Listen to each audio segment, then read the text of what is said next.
ام جي 7 عربيه مهمه جدا، واول ما نزلت عملت ضجه، بس الصراحه انا كنت اول واحد زعلان لانها جت فاضيه. كنا نتمنى انها تيجي فيها الباكج اللي بتنزل بره.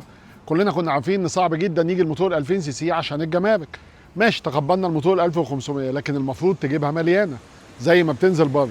وصلت مصر مؤخرا خلاص اخيرا النسخه التروفي اللي الواحد كان منتظرها تنزل، اللي بتيجي بكل الكماليات اللي موجوده بره، بالسبويلر اللي بيطلع وينزل واللي بيفتح اوتو، وكمان الساوند سيستم البوز والهيدز اب ديسبلاي والشنطه الكهرباء، مجموعه الاداس كامله. تعالوا نشوف بقى العربيه دي بتقدم ايه دلوقتي بعد ما جت بكل حاجه.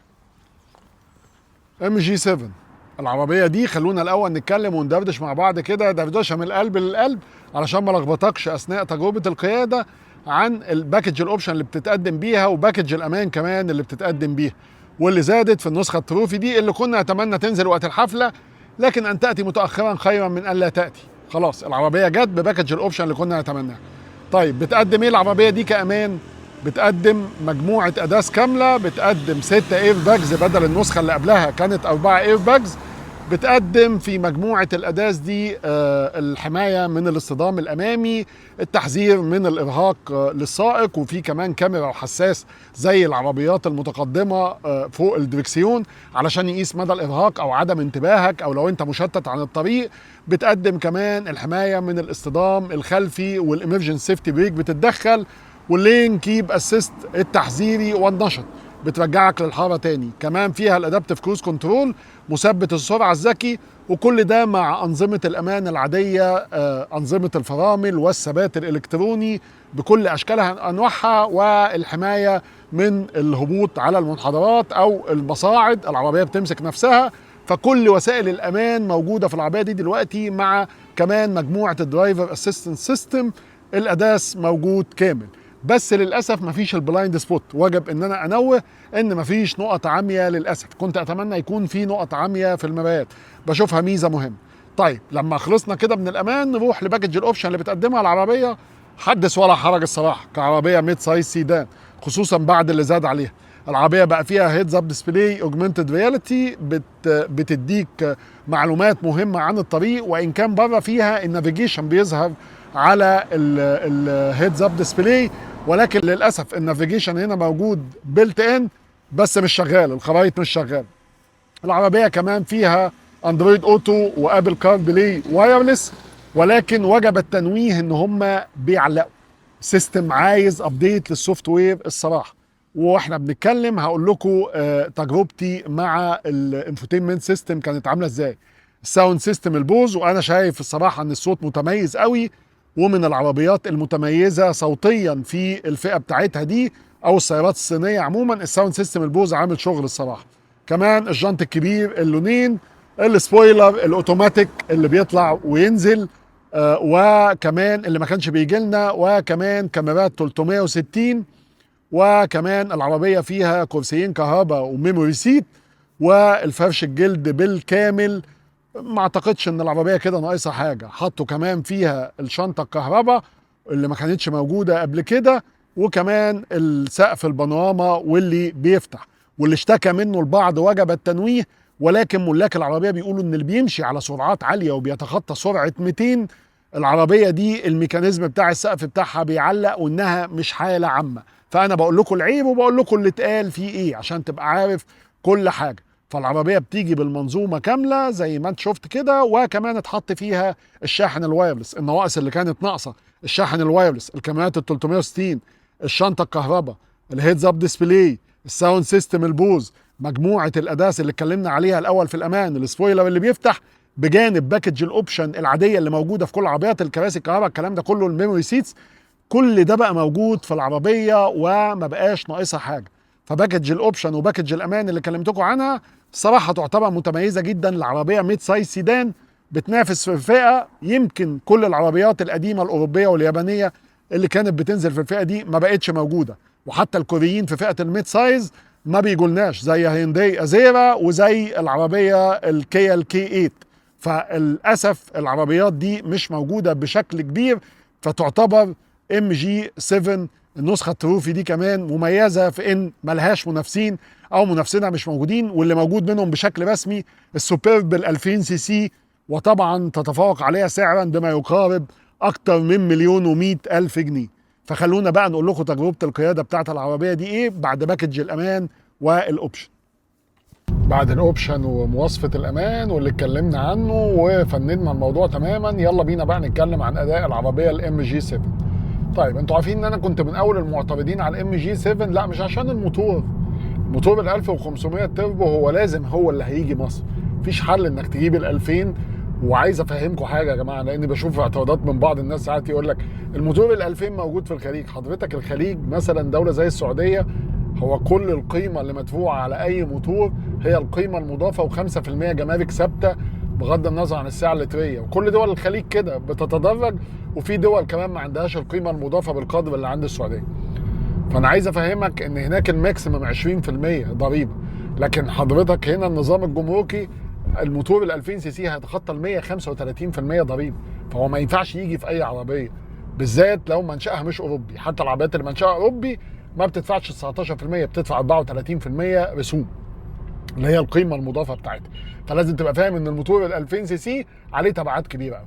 طيب الاعتراض ما كانش على الموتور ال 1500، ولو ان الموتور ال 1500 هنا 185 حصان مع 300 نيوتن متر عزم مع الفتيس الدي سي تي السبع سرعات، اداء كويس واداء مقبول، اداء شبيه زي ما شرحت قبل كده بالفئه كلها.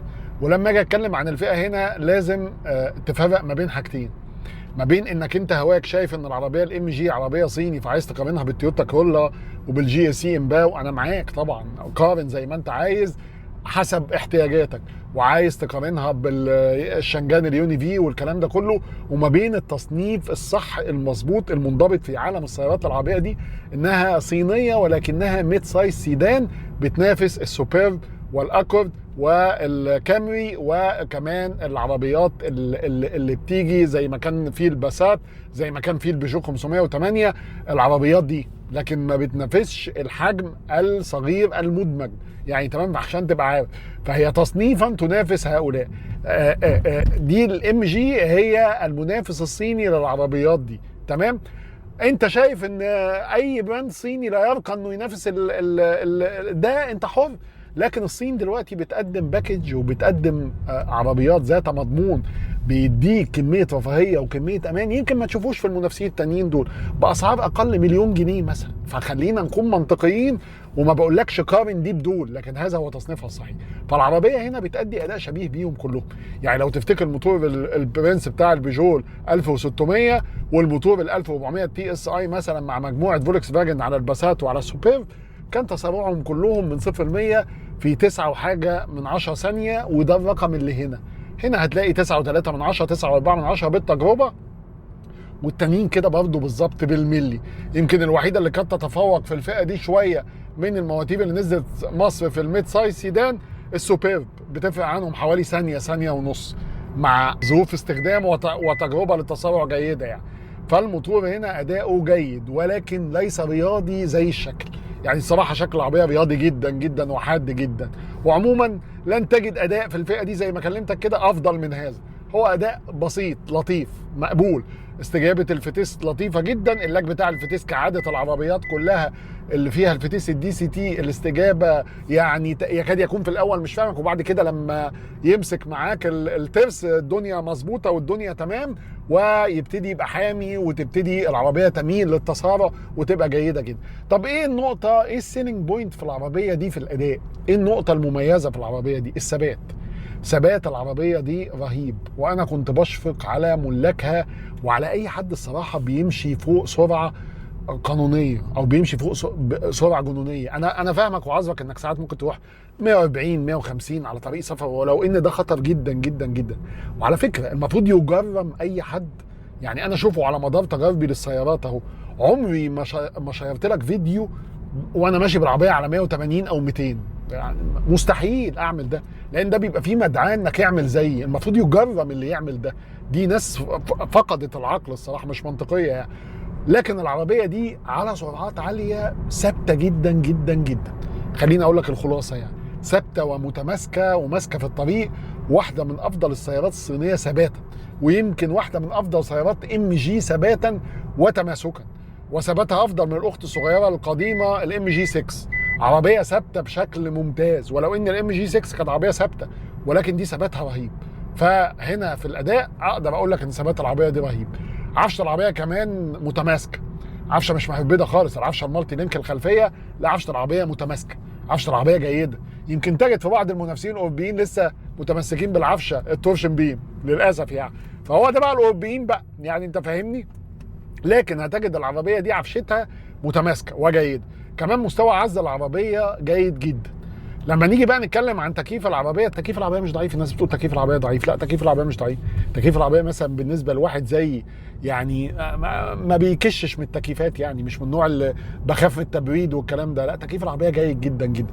يمكن عدم وجود ستاره السقف هنا في العربيه دي ده مش معتاد شويه من عربيه بنزين، متعودين في عربيات كهرباء، عامل قلق شويه وعامل قدره على الاحتفاظ بالحراره، فتكييف العربيه بيحتاج وقت اطول شويه في التبريد، لكن الموضوع مش كارثي. وعلى فكره في سان شيد بتتباع لبعض العربيات تقدر تشوف القصه دي، او انصحك انك تعمل عزل حراري لاي عربيه تمتلكها دلوقتي. روح عند اي مركز محترم، مش هقول لك تعالى لي انا يعني روح عند اي مركز محترم اللي يعجبك، انا مش برشح لك المركز بتاعي، واعمل عزل حراري، هيفرق معاك جدا جدا جدا في اداء التكييف وفي تبريد تكييف العربيه. طيب لما نيجي نتكلم ايه اللي ضايقني في العربيه دي، السوفت وير بتاع الانفوتينمنت سيستم. انا اتضايقت الصراحه من حته انه لا التهنيج موجود. اجي احط العربيه على السوبر سبورت، عايز امشي بقى والعربيه بتدي اداء كويس على السوبر سبورت، لما تحطها على التسارع ده لا، الانفوتينمنت سيستم قد لا يستجيب انك توطي او تعلي صوت، وده صعب جدا. لو جات لك مكالمه او بتاع بيعلق يعني، تمام. كمان الانفوتينمنت سيستم مش كل مره الابل كار بلاي الوايرلس في النسخه التروفي اللي معايا دي في ابل كار بلاي وايرلس بيستجيب، ولا الاندرويد اوتو، لا مره يتوصل بكل سهوله وسلاسه ومره ما يتوصلش خالص لو عملت ايه، لو حتى بطلت العربيه وقفلتها وفتحتها. فالموضوع مش لطيف بصراحه، دي مشاكل سهله. انا شايف ان الشركه تقدر تحل ده بسوفت وير، فانا بخاطب ام جي والناس القائمين المحترمين على ام جي، لا هاتوا سوفت وير للانفوتينمنت سيستم بتاع العربيه ده، لان الانفوتينمنت سيستم ثري وغني. فانا بطالب يعني المحترمين القائمين على الشركه بان يتعدل السوفت وير بتاع العربيه دي او يحصل ابديت يتلافى المشاكل دي. كمان الاداس اللي كنا بنهاجم الاول ونقول العربيه ما جاتش بالاداس كامل ليه وبتاع، ممتاز ان متوفر كميه الامان دي في العربيه وبقى في اداس كامل، لكن بيشتغل باي ديفولت. الحركه الرخمه اللي هتضايق اي حد انك اول ما تدور بالعربيه ومهما قفلت كل الاداس يرجع يشتغل تاني باي ديفولت. فانا اتمنى في الابديت لا سيب لي انا الخيار، اللينك يبقى اسيست، الكلام ده كله انا مش عايزه يشتغل كل ما اجي ادور العربيه. فدي الحاجات اللي ممكن تكون في العربيه ضايقتني شويه، لكن في المجمل طرح العربيه دي باللي كنا بننتقده الاول كامله مكمله، وبالسبويلر اللي بيفتح ويقفل والاداس والدلع والشحن الوايرلس والهيدز اب ديسبلاي والساوند سيستم البوز والكلام ده كله بنفس سعر القديم وقت الطرح في الحفله، جيد جدا. لا هناك تقدم، يعني الموضوع لطيف. والعربيه كباكج للي اشتروها او اللي عايزين يشتروها واللي عايز ياخد تجربه العربيه الميد سايز سيدان بشكل جيد وتصميم جيد وباكج كويسه، هتكون مناسبه وهتكون كويسه، خصوصا بعد ما جت كامله. حطيت لك العيوب وحطيت لك المميزات، كلمتك عن كل اللي العربيه بتقدمه على مدار تجربه 15 يوم، ولك انت مطلق الحريه في انك تشتريها وتشتري غيرها. شكرا، وكان معاكم محمود خيري في تقييم كامل وحيادي لام جي 7 النسخه التروفي الجديده.